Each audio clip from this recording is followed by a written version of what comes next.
Ya, malam ini yang akan kita pelajari adalah Kitab Wahyu pasal yang ke-16, ayat yang pertama sampai ayat yang ke-11. Ya, kita uh, bersyukur ya Tuhan memimpin kita sefasal demi sefasal kita belajar akan Kitab Wahyu dan kita semakin melihat bagaimana rencana Allah yang begitu sempurna, ya bagaimana tindakan Allah, ya walaupun semakin hari kita membahas akan Kitab Wahyu, kita melihat hal-hal yang sangat menakutkan, hal-hal yang sangat buruk, ya semakin buruk dan semakin buruk terjadi, ya. Kita melihat penghakiman Tuhan melalui pembukaan ke-7 meterai, kemudian kita juga melihat bagaimana pada waktu sangkakala, ke-7 sangkakala itu ditiup, ya.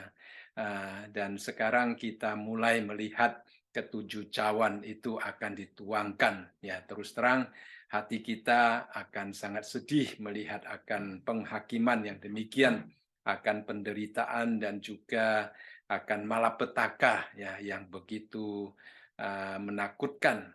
Akan tetapi itulah rencana Allah, itulah yang harus Allah lakukan untuk memurnikan kerajaannya, untuk memurnikan dan melindungi umatnya, sehingga kita tetap boleh mendekatkan diri kepada Tuhan, ya baik saat ini maupun di dalam kekekalan. Ya, walaupun hari ini Tuhan juga bekerja seperti penghakiman yang akan kita lihat pada akhir zaman, tetapi sekarang mungkin tidak terlalu nyata, ya, karena iblis masih merajalela, masih bekerja, masih berkuasa di angkasa, masih mempengaruhi hidup manusia. Tetapi penghakiman yang terakhir yang akan kita lihat di dalam pasal yang ke-16 sebelum Kristus datang kembali untuk mendirikan kerajaannya. Nah, kita melihat di situ adalah satu penghakiman yang sangat luar biasa. Ya. Nah, hari ini kita akan bersama-sama melihat Wahyu pasal yang ke-16, ayat yang pertama sampai ayat yang ke-11. Kita melihat bagaimana para malaikat itu diutus untuk menuangkan cawan tentang penghakiman Allah, ya. Nah, kita sebagai orang Kristen setelah kita melihat akan penghakiman yang begitu luar biasa yang akan Allah lakukan di akhir zaman, itu juga merupakan satu dorongan, satu peringatan bagi kita agar supaya kita mau memberitakan kepada teman kita, sanak saudara kita tentang uh, rencana Allah dan juga supaya mereka mau percaya kepada Tuhan. Walaupun apakah mereka akan percaya atau tidak itu di luar kuasa kita, ya. Sama seperti pada waktu Nuh diberikan peringatan oleh Tuhan, Nuh pergi mengingatkan orang-orang yang ada di sekitarnya. Tetapi ternyata tidak ada seorang pun yang mau bertobat, ya. Kalau kita membandingkan akan penginjilan antara Nuh dengan itu Yunus, saudara sekalian, ya, kita melihat Yunus sangat berhasil. Dia walaupun dengan hati yang tidak bersedia, ya mungkin dengan hati yang tidak bersemangat, dengan nada yang tidak bersemangat, dia mengingatkan akan orang-orang Niniwe, tapi seluruh kota Niniwe bertobat, ya. Tetapi Nuh, dia dengan semangat yang luar biasa, dia mengingatkan orang-orang sejamannya, tapi tidak ada seorang pun yang mau mendengarkan dia. Itulah kekerasan hati manusia. Dan itu juga yang kita lihat di dalam Wahyu, ya. Tuhan sudah berulang kali mengingatkan, Tuhan mengirim dua saksinya, Tuhan mengirim ke 144 hambanya untuk menyampaikan Injil, untuk mengingatkan orang, bahkan Tuhan juga mengirim begitu banyak saksi-saksi, dan bahkan Tuhan memakai malaikat yang terbang di angkasa untuk membawakan Injil abadi itu. Akan tetapi ternyata manusia tetap tidak sadar, tidak mau kembali kepada Tuhan, dan sekarang kita melihat akan hukuman, ya, penghakiman daripada Tuhan sebagai malapetaka yang paling akhir, ya, yang Tuhan ingin tuangkan ke dalam dunia ini. Ini adalah satu malapetaka yang sangat luar biasa, ya. Jadi kita membaca Alkitab, sementara Alkitab memberikan pengharapan-pengharapan akan masa depan, tetapi juga Alkitab menunjukkan tentang penghakiman, ya. Nah, banyak orang bertanya, apakah ini Allah yang sama, ya? Karena kita kadang-kadang mendengar orang mengajarkan kita dan mengatakan Allah di dalam perjanjian lama itu berbeda dengan Allah di dalam perjanjian baru, ya. Allah yang perjanjian lama kelihatannya sangat kejam, ya, sangat keras, ya, menghukum dengan tanpa pamrih. Ya, Allah di dalam perjanjian baru kelihatannya penuh kasih, penuh rahmat, ya. Seolah-olah ada perbedaan antara Allah di dalam perjanjian lama dengan Allah di dalam perjanjian baru, ya. Akan tetapi kita sebenarnya melihat Allah yang di dalam perjanjian lama sama, ya.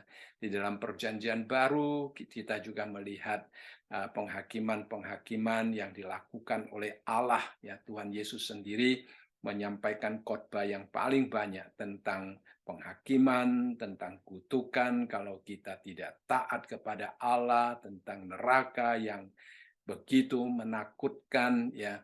Baik penulis-penulis ataupun para hamba-hamba Tuhan di dalam perjanjian baru, para rasul di dalam perjanjian baru, mereka juga selalu mengucapkan tentang ketaatan yang harus kita miliki, kalau tidak Tuhan itu akan menghakimi, akan menghukum kita, ya.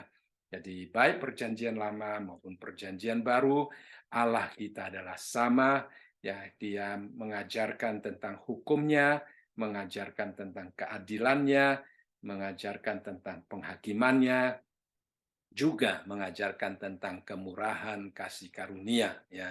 Di dalam perjanjian lama kita juga melihat banyak kasih karunia yang Allah tunjukkan kepada manusia, ya. Kita melihat Yakub tidak layak untuk menerima akan anugerah Tuhan, pilihan Tuhan, ya. Yakub yang sejak lahir sudah mau memegang kaki Esau, ya, merebut hak kesulungan, ya, menipu doa papanya, ya. Lalu sampai di rumah pamannya, dia juga memakai cara sendiri supaya uh, dombanya itu bertambah dan sebagainya. Ya, kita melihat dia memakai banyak cara manusia. Kalau secara rohani dia memang tidak layak, ya, tetapi itulah kemurahan Tuhan di dalam pemilihannya. Ya, jadi sebenarnya baik di dalam perjanjian lama, perjanjian baru kita melihat Allah itu murah hati, Allah itu penuh kasih, Allah itu juga sangat kudus dan sangat adil dan akan menghakimi dengan adil.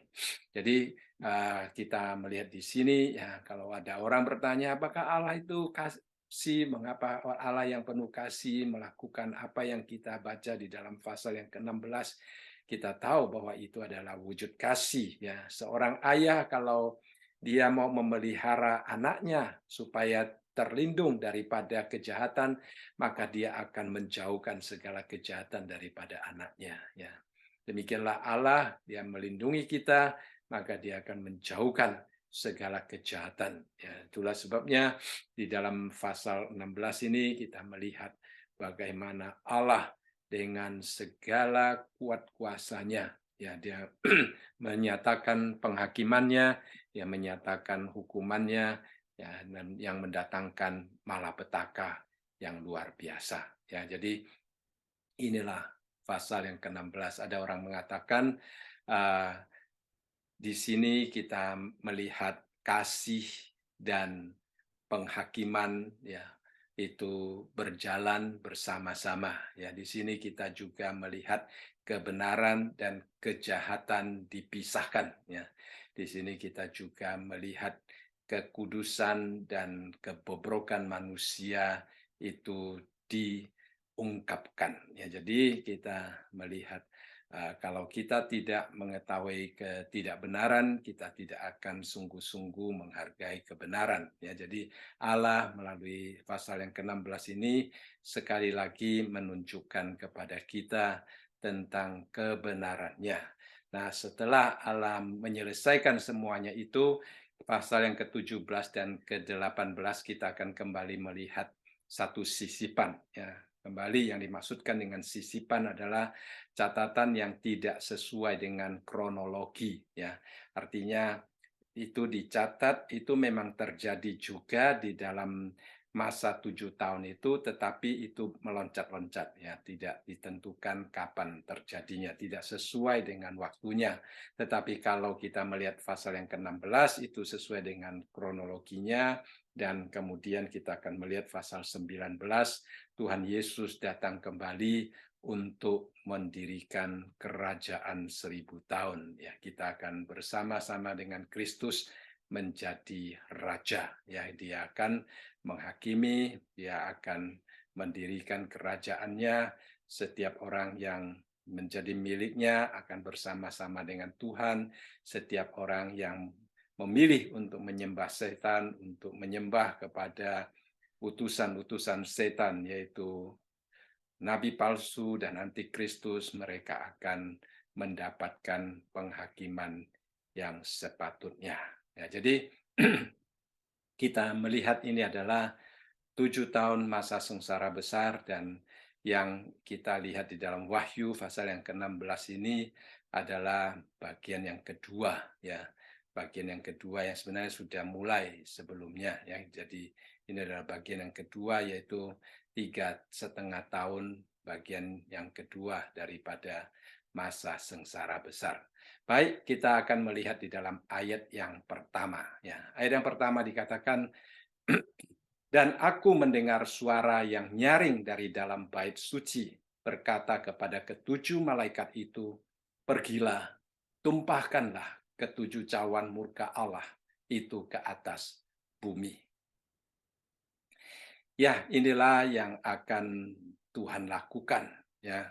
Jadi kita melihat pertama-tama di sini dikatakan bahwa bait Allah itu akan mengeluarkan suara, ya. Ada suara yang keluar dari bait Allah.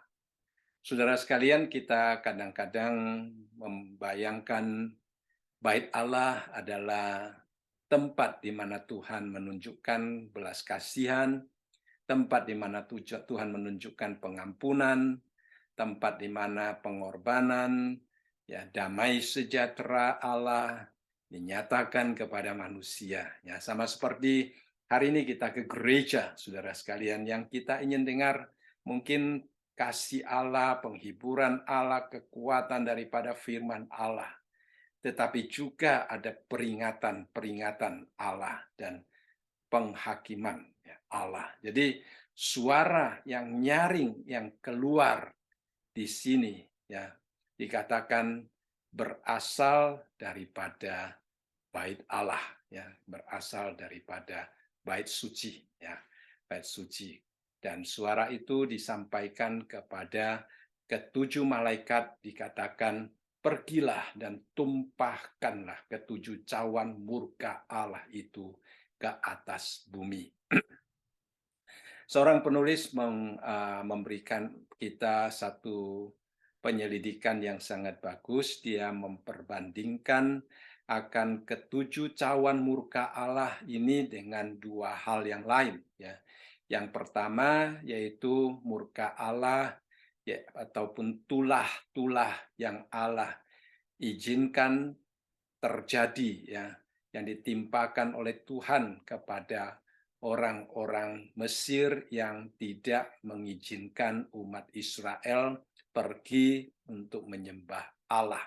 Itu dicatat di dalam Keluaran pasal yang ke-7 ayat yang ke-12, ya. Dan yang kedua itu kemiripan yang ada adalah 7 sangkakala yang tercatat di dalam Wahyu pasal yang ke-8 sampai 11 yang sudah kita bahas bersama-sama, ya. Jadi, di dalam penyelidikan itu, penulis itu juga menunjukkan tentang persamaan dan juga perbedaan di antara ketiga, eee, malapetaka yang diturunkan oleh Tuhan, yang menimpa kepada manusia, ya. Jadi yang pertama-tama kita melihat kalau tulah ke-10 tulah yang diturunkan oleh Tuhan kepada Mesir di dalam di Keluaran pasal yang ke-7 sampai pasal yang ke-12 dan juga sangkakala, mereka adalah lebih bersifat lokal. Ya, kalau di Mesir itu hanya terjadi di satu negara, yaitu Mesir sendiri. Dan kalau sangkakala kita melihat lebih luas sedikit, ya, itu melampaui satu bangsa, itu terjadi ya menimpa sepertiga dunia, ya, yang seperti yang kita baca di dalam Wahyu pasal yang ke-8 sampai pasal yang ke-11, ya. Jadi itu lebih skopnya ya lebih kecil, yang orang yang terkena akan tulah dan malapetaka itu juga lebih sedikit. Tetapi kalau kita membaca di dalam pasal yang ke-16, itu malapetaka itu ya semakin meluas bahkan kepada seluruh manusia.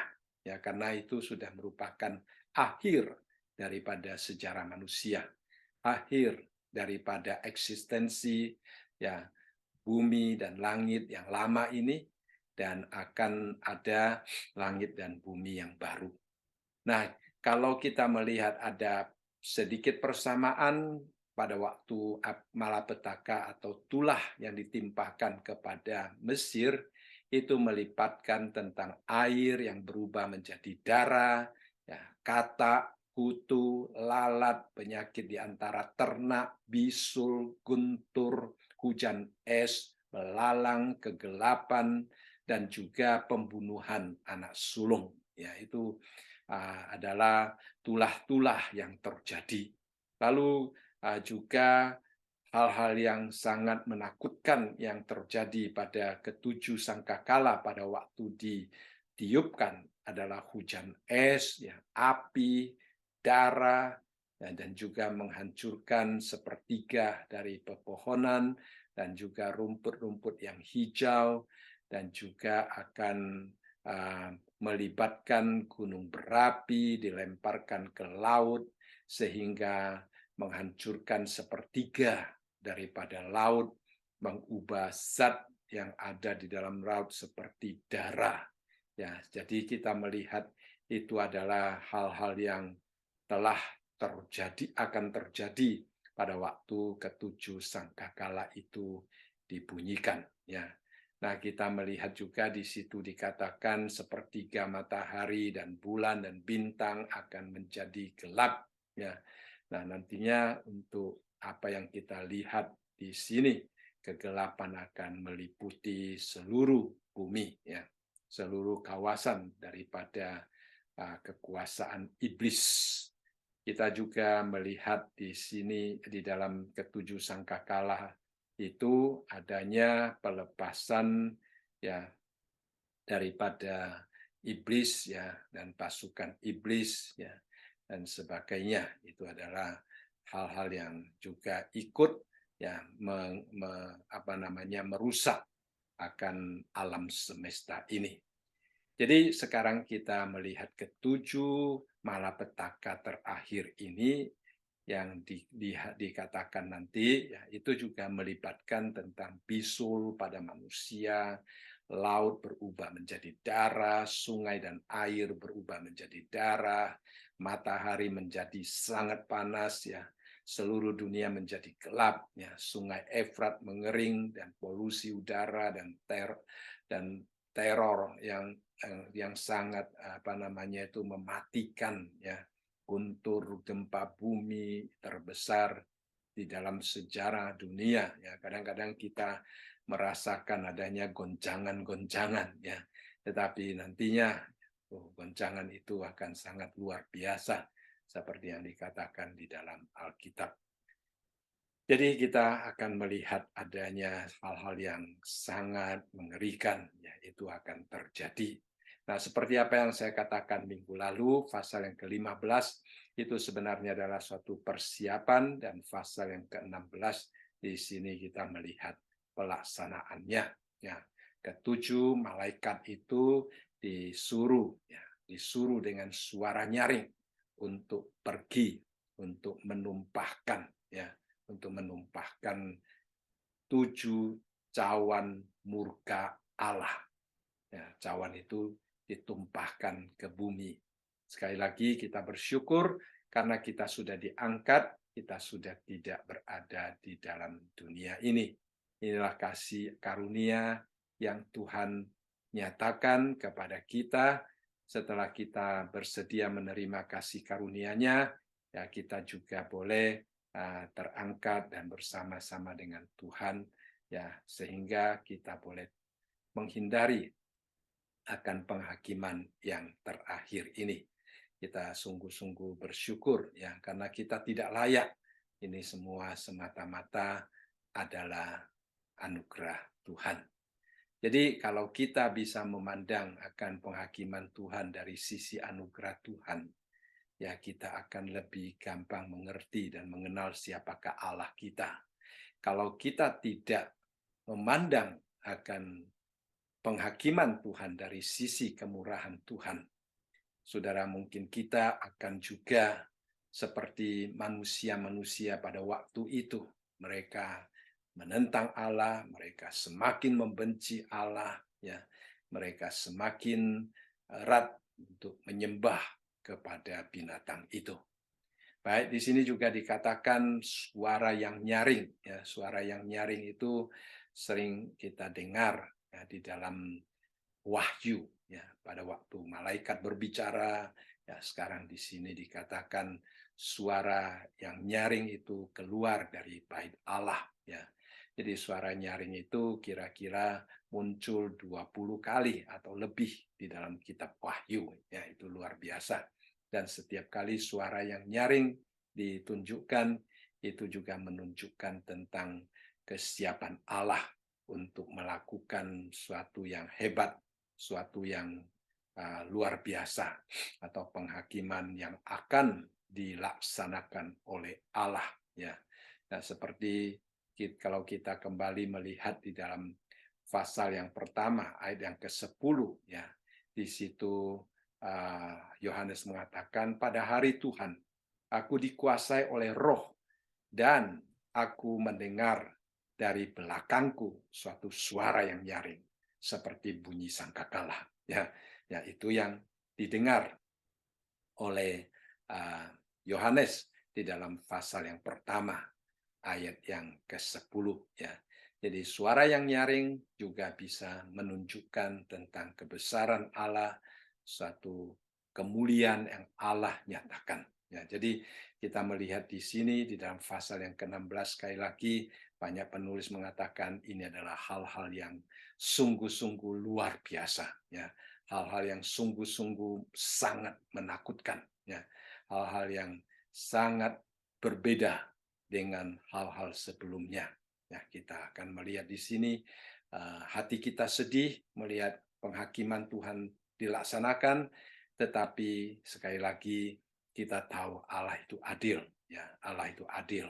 Kalau Dia tidak adil, Dia melakukan, mungkin itu adalah suatu kekejaman, tetapi kalau Dia adil, Dia tentu mempunyai alasan, ya, alasan. Nanti kita akan membaca dan melihat juga alasan-alasan, ya, mengapa Tuhan melaksanakan semuanya itu.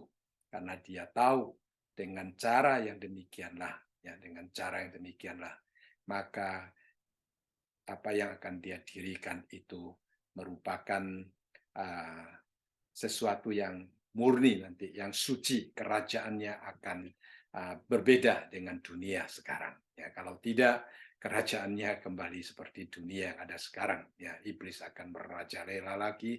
Nah, itu tidak ada artinya untuk mendirikan kerajaan 1000 tahun atau kerajaan yang kekal lagi. Ya, ya di dalam membaca buku-buku tafsiran kadang-kadang kita juga melihat banyak penulis tergoda untuk menjelaskan ketujuh tulah ya, tujuh tulah, tujuh cawan murka Allah yang Allah suruh malaikat tumpahkan itu dengan uh, hal-hal yang bersifat ilmiah atau hal-hal yang bersifat alamiah ya, atau hal-hal yang bersifat logika ya. Tetapi kalau kita membaca dengan teliti ya, sebenarnya apa yang Tuhan lakukan itu adalah sesuatu yang tidak dapat dijelaskan secara logika, karena itu semua merupakan wujud daripada kuasa Allah yang bersifat supernatural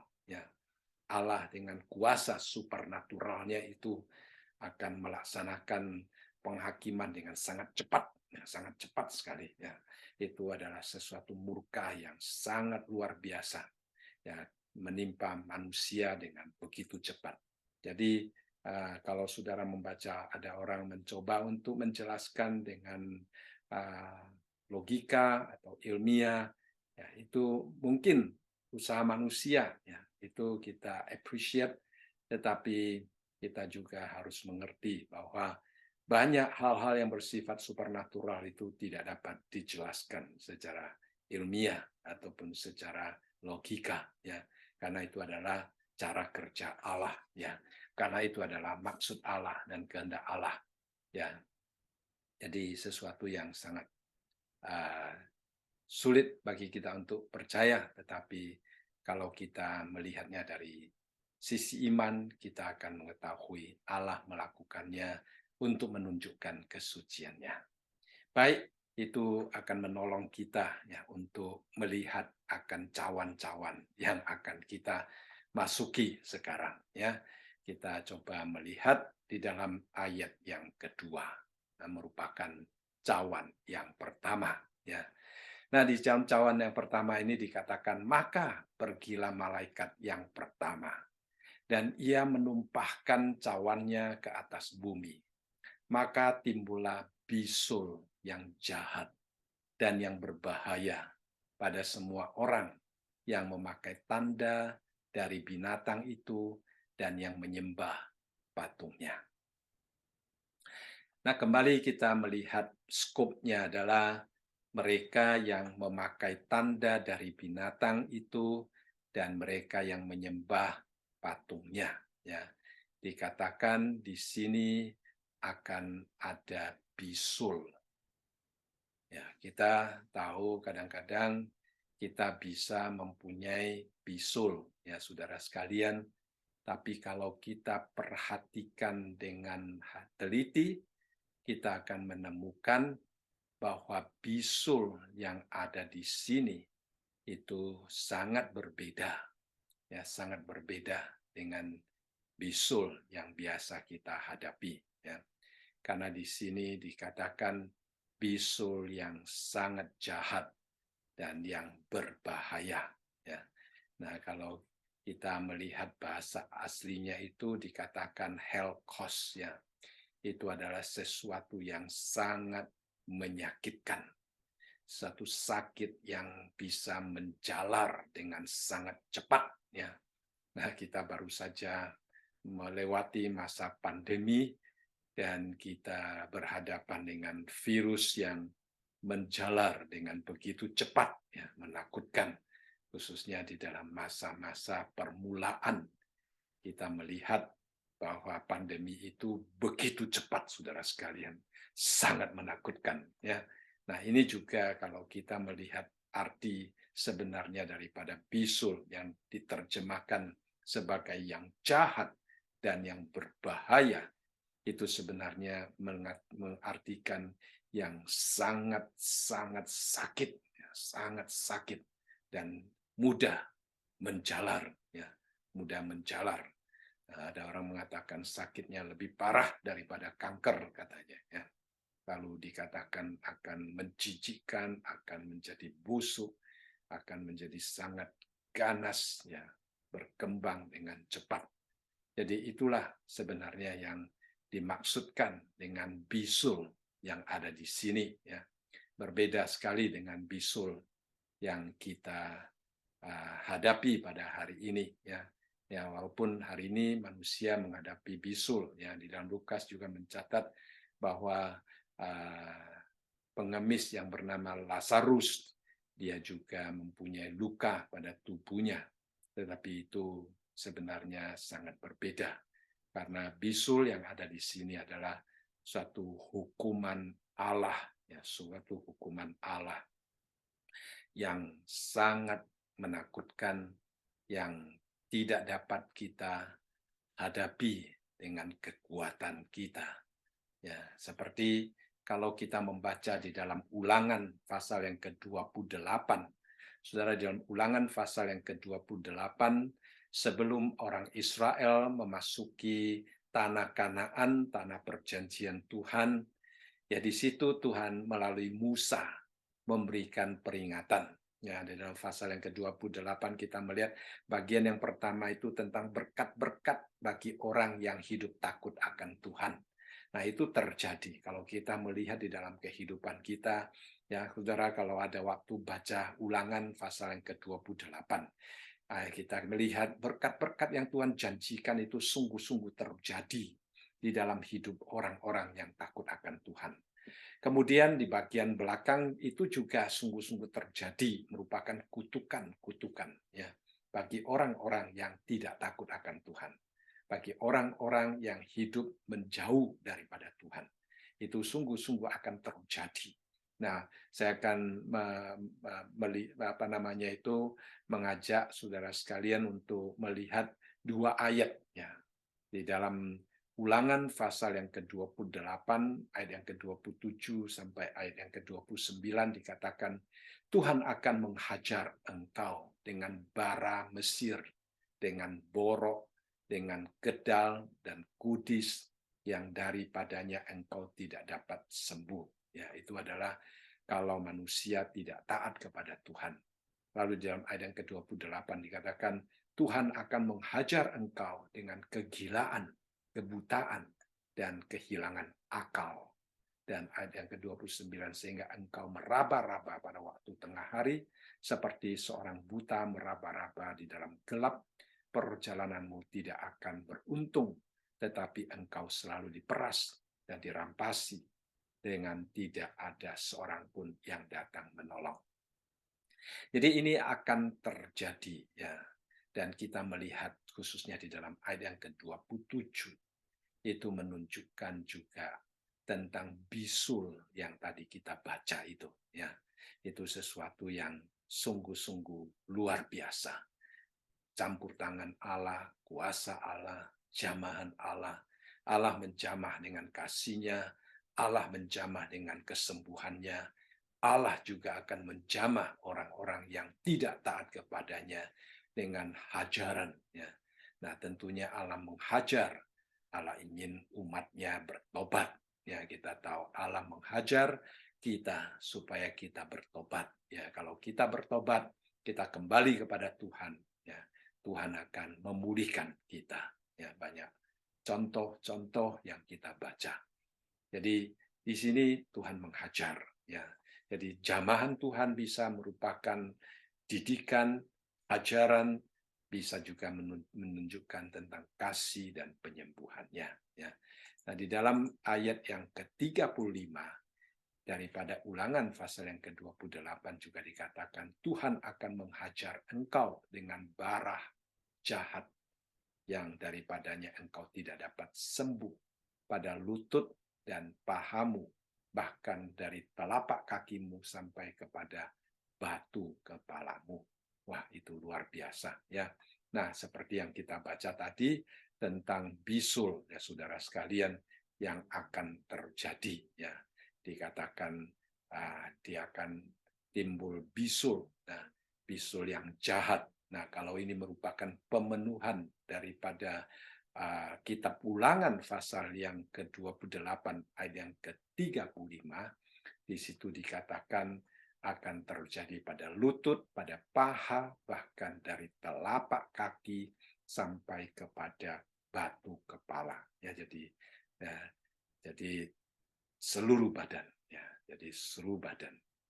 Jadi itulah yang akan terjadi, ya, dari kepala sampai kepada telapak kaki, ya, akan ada hal-hal yang tidak dapat disembuhkan. Itu adalah penuangan akan cawan yang pertama, ya.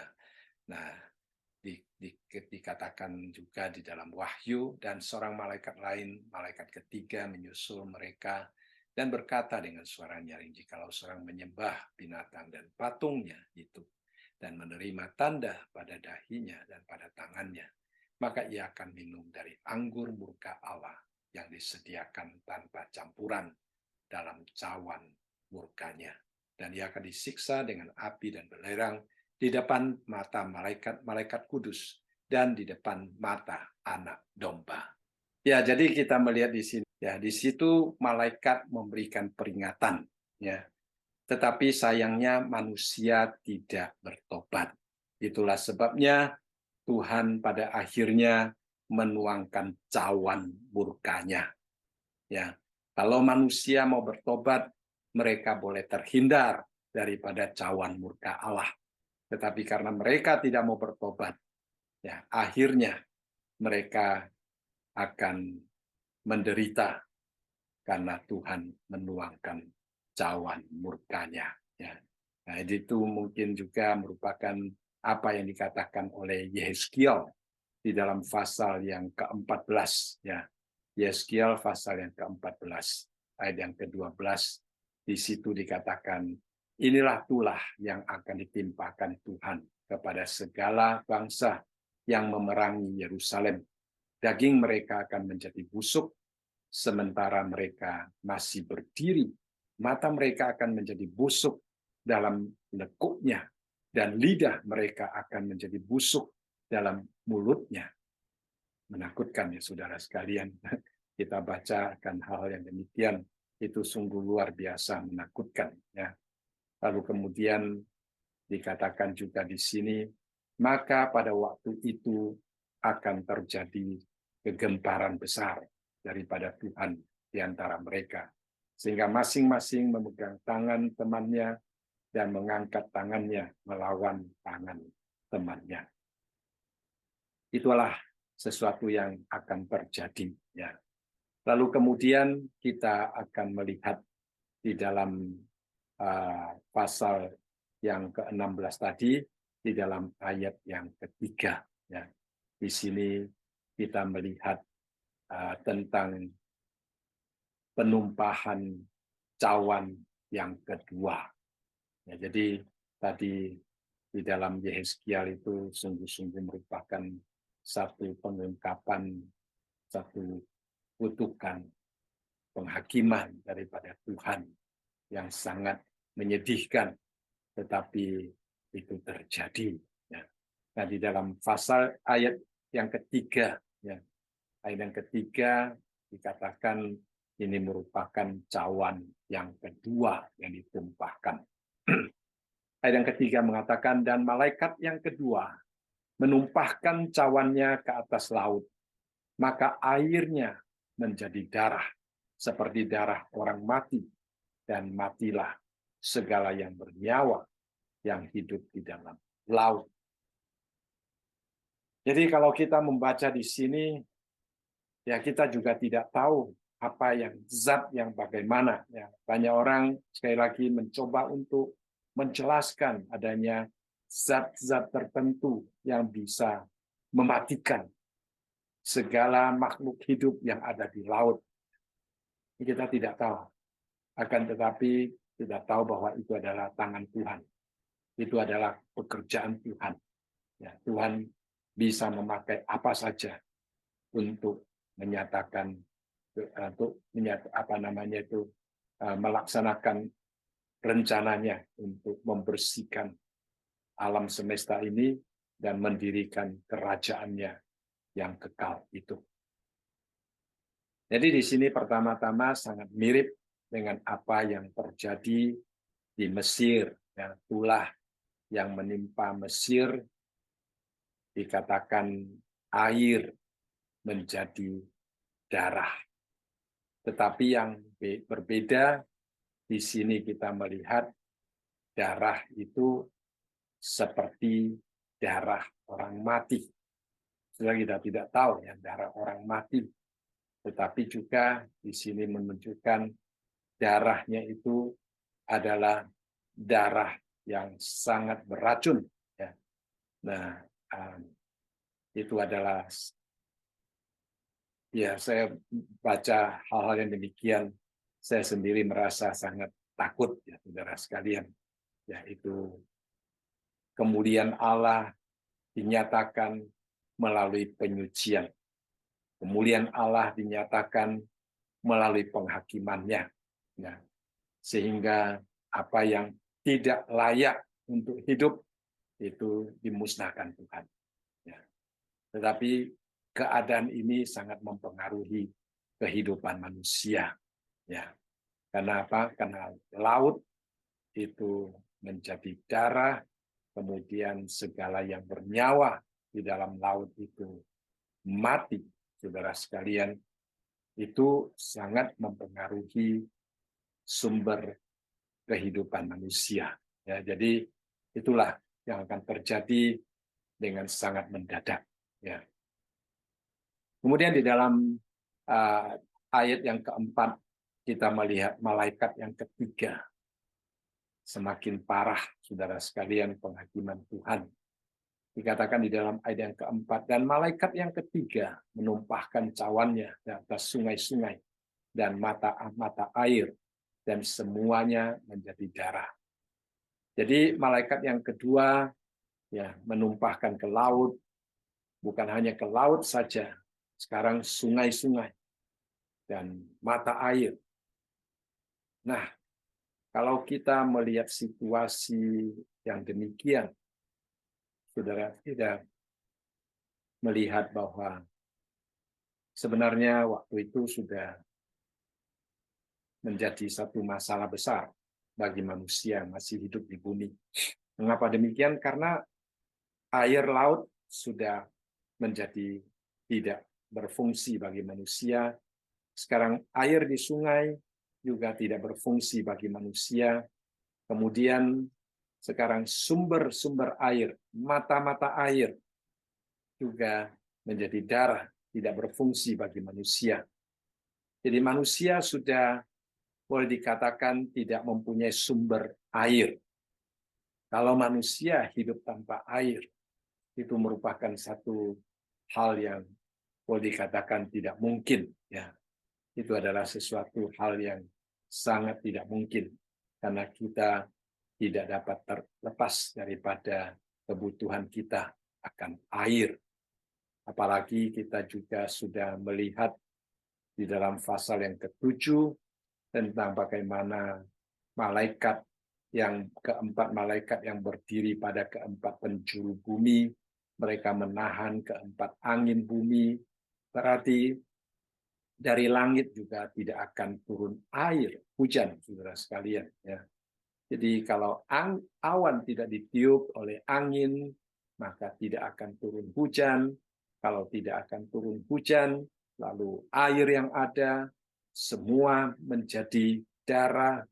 Kita boleh bayangkan, saudara sekalian, waktu itu manusia sama sekali tidak mempunyai air untuk minum, tidak mempunyai air untuk membersihkan diri, apalagi tubuhnya dikatakan sudah banyak bisur-bisurnya. Saudara-saudara sekalian, ini adalah suatu situasi yang tidak dapat kita bayangkan penderitaannya. Ya. Sesuatu yang belum pernah terjadi, yang tidak dapat kita bayangkan. Dan mungkin pada waktu itu manusia masih tetap memberontak terhadap Allah, bahkan ada sebagian orang Kristen yang membaca akan ayat-ayat demikian bertanya, apakah ini benar sesuatu yang dilakukan oleh Allah yang penuh kasih? Ya. Apakah Allah yang kita kenal di dalam Tuhan Yesus, Bapa yang mengasihi kita, gembala yang baik, ya, akan melakukan hal-hal yang seperti apa yang kita baca, ya saudara sekalian. Sehingga kadang-kadang ada orang merasa itu sesuatu yang mustahil dilakukan oleh Allah. Nah, sebelum manusia mencurigai, sebelum manusia mempertanyakan kasih Allah, Allah sudah memberikan jawaban terlebih dahulu kepada kita.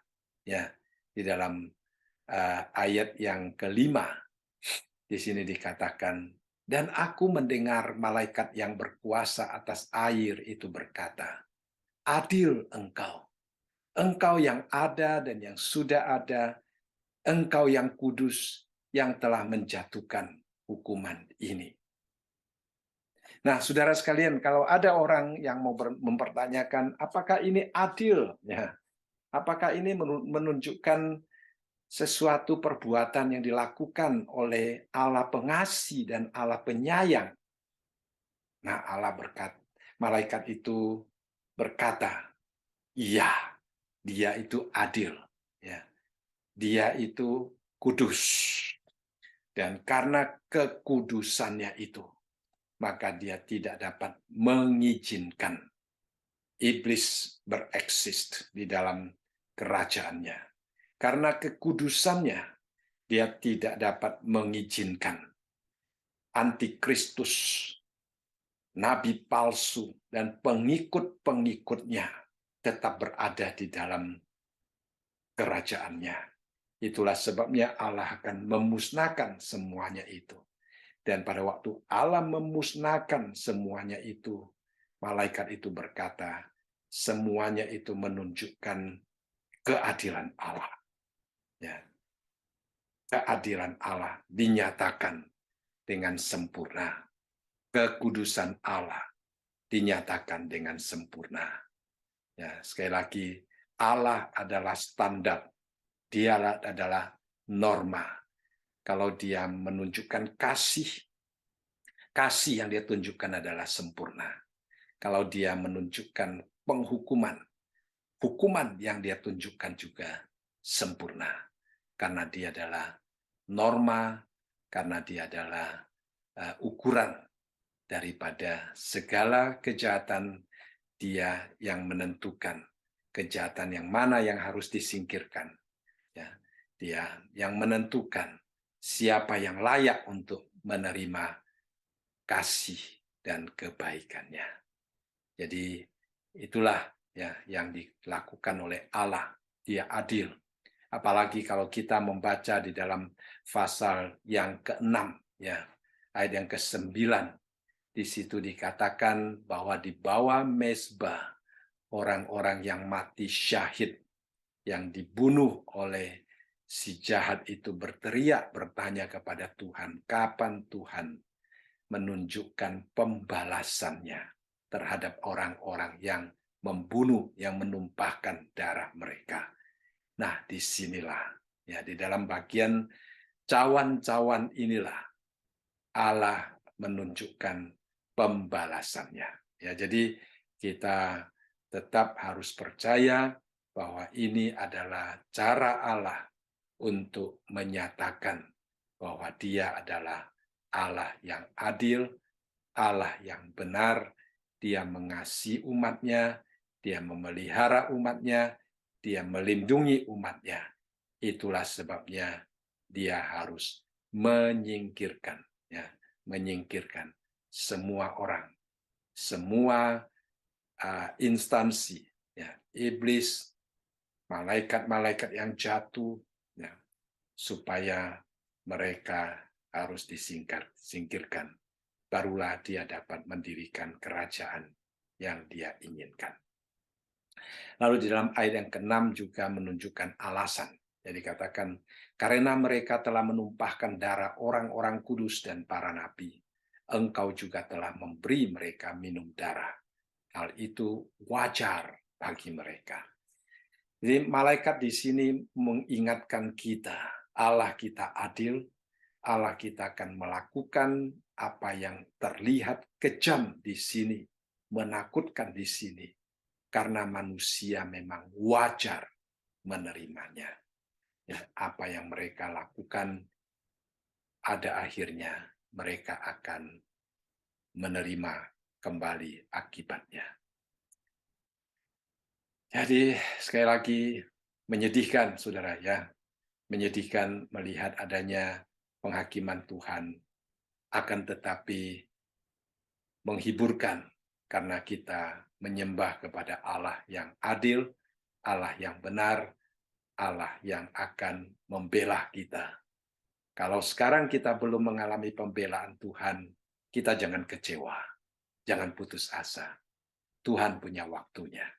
Tuhan punya waktunya. Ya, kita jangan terlalu cepat menyerah dan putus asa. Ya, kita nantikan waktunya Tuhan. Ya, seperti yang tadi kita lihat para martir yang berada di bawah mezbah berteriak, kapan Tuhan membalas mereka yang menumpahkan darah mereka. Nah, disinilah Tuhan menumpahkan darah orang-orang yang membunuh mereka. Baik, kita melihat lagi di dalam pasal ayat yang ke-7 ya. Dan aku mendengar mezbah itu berkata. Nah, mezbah itu seolah-olah berbicara ya. Ya Tuhan Allah yang Maha Kuasa, benar dan adil segala penghakiman. Jadi di dalam ayat yang kelima, ayat yang keenam, malaikat itu berbicara. Kemudian dikatakan di sini, aku mendengar mezbah itu berbicara. Ya, kita tahu Tuhan dapat memakai apapun untuk berbicara kepada kita. Ya, Tuhan Yesus mengatakan Tuhan bisa membangkitkan batu-batu itu menjadi anak-anak Abraham. Tuhan juga bisa memakai keledai untuk berbicara. Nah, sekarang Tuhan di sini melalui mezbah, ya, dia berbicara tentang keadilan Allah, tentang penghakiman Tuhan yang adil. Tuhan itu memang Allah yang adil. Ya, dikatakan di dalam Wahyu pasal yang ke-19 ayat yang pertama dan kedua. Kemudian daripada itu aku mendengar seperti suara yang nyaring dari himpunan besar orang dari banyak di surga, katanya, haleluya, keselamatan dan kemuliaan dan kekuasaan adalah pada Allah kita. Sebab benar dan adil segala penghakimannya, karena ialah yang telah menghakimi pelacur besar itu, yang merusakkan bumi dengan percabulannya, dan ialah yang telah membalaskan darah hamba-hambanya atas pelacur itu.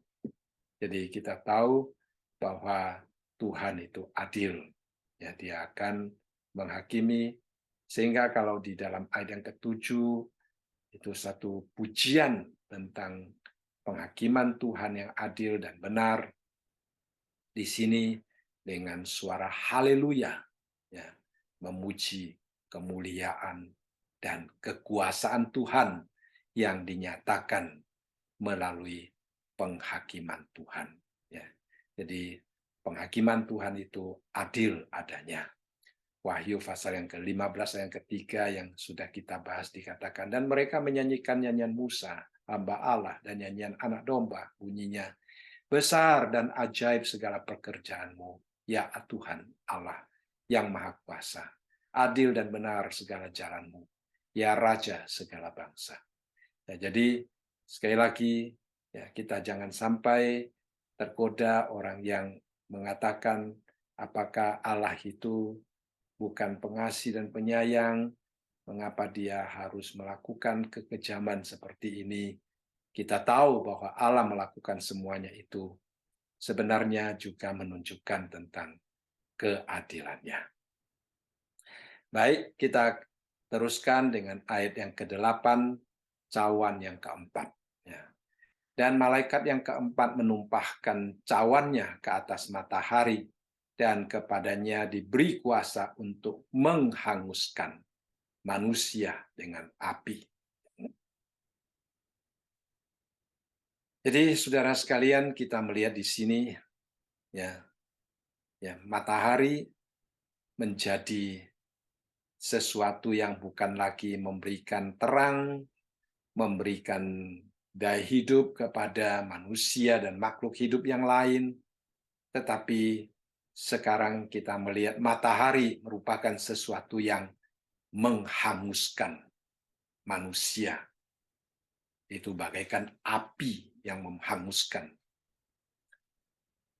Ya, itulah keadaan-keadaan yang akan terjadi, saudara sekalian. Ada orang menggunakan konsep sains untuk menjelaskan bagaimana ya matahari itu akan mengeluarkan gas hidrogen yang berkembang terus, ya, yang akan mematikan dan sebagainya. Ya, bagaimana ultraviolet yang semakin merusak manusia dan sebagainya. Ya, kita tidak tahu apakah itu yang dipakai oleh Allah, tetapi Alkitab hanya mengatakan matahari itu akan menghanguskan. Nah, saudara, kita membayangkan ya sedikit bayangan ya.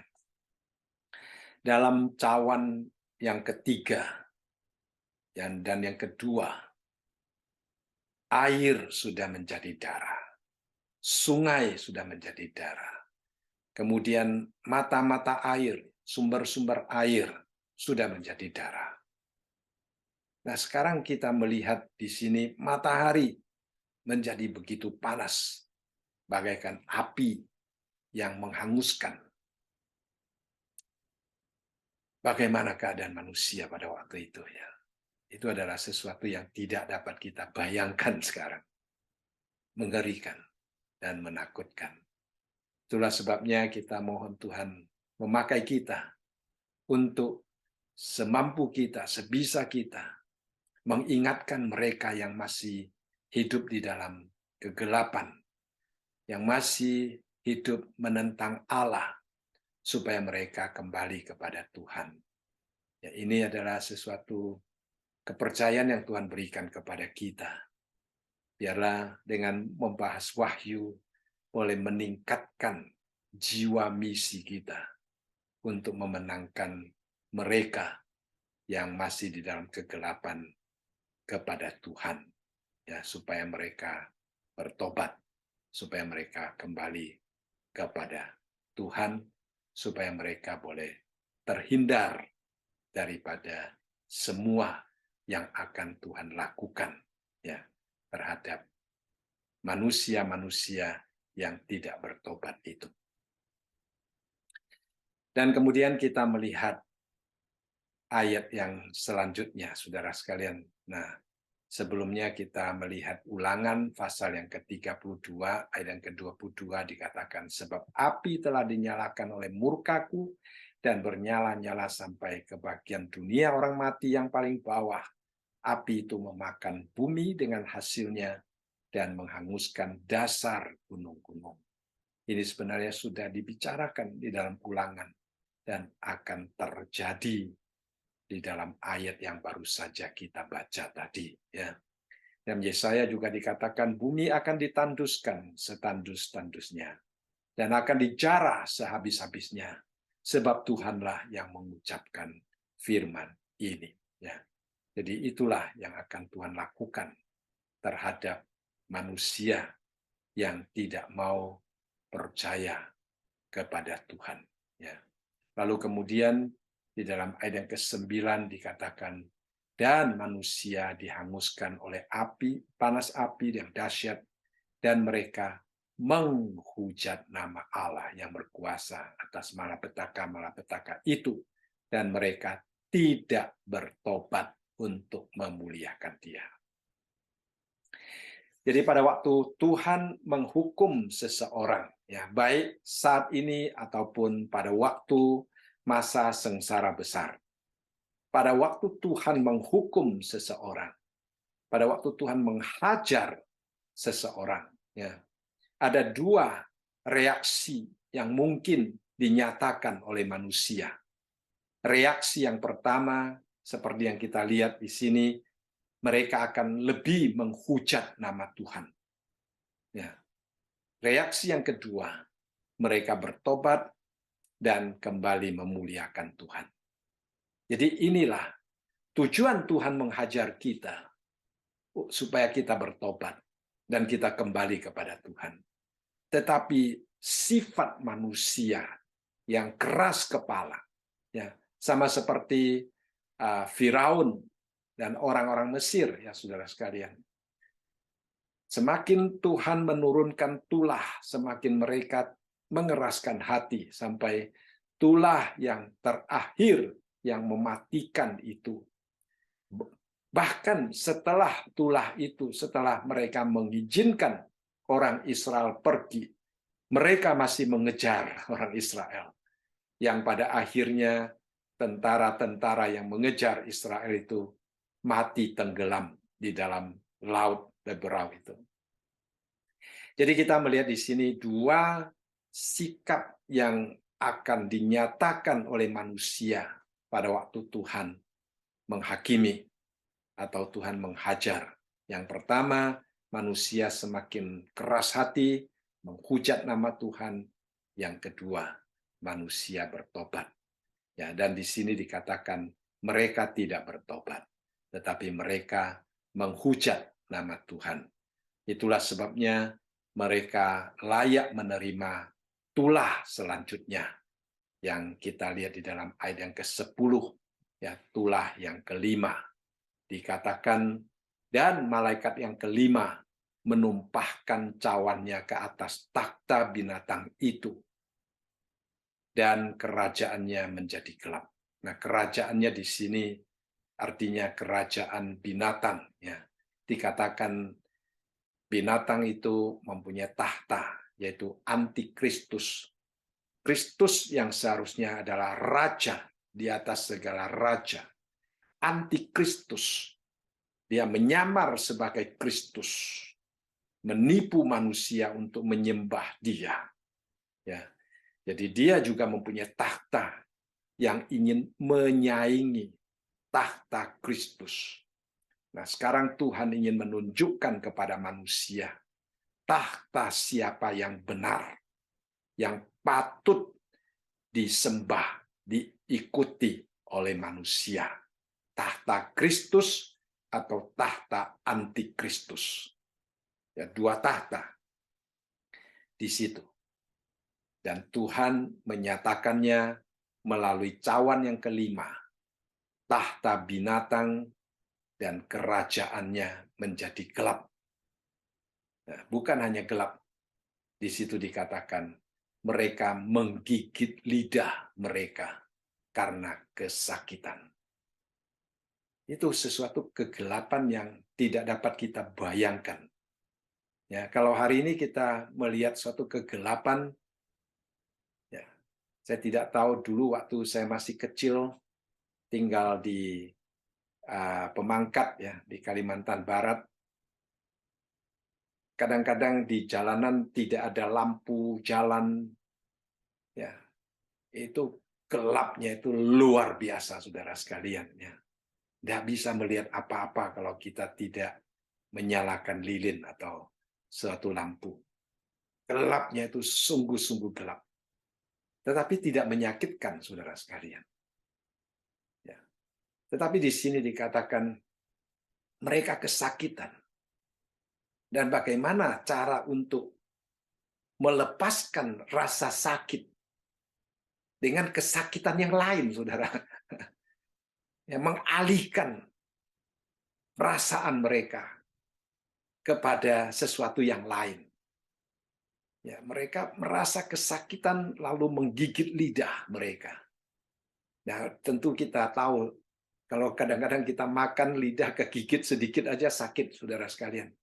Tapi di sini supaya mereka tidak, ya, merasa kesakitan, mereka menggigit lidah mereka. Jadi tidak dapat kita bayangkan, ya, keadaannya. Sangat luar biasa. Nah, itulah yang akan terjadi pada waktu Tuhan menghakimi, ya, pada waktu takhta dan kerajaan antikristus menjadi gelap. Nah, itu kegelapan yang mendatangkan penyakit yang luar biasa, yang sangat menakutkan itu. Dalam Yoel pasal yang kedua, ayat yang kedua dikatakan, ya, hari itu adalah hari yang gelap. Matahari akan berubah menjadi kegelapan. Yaitu sudah dinubuatkan. Ya.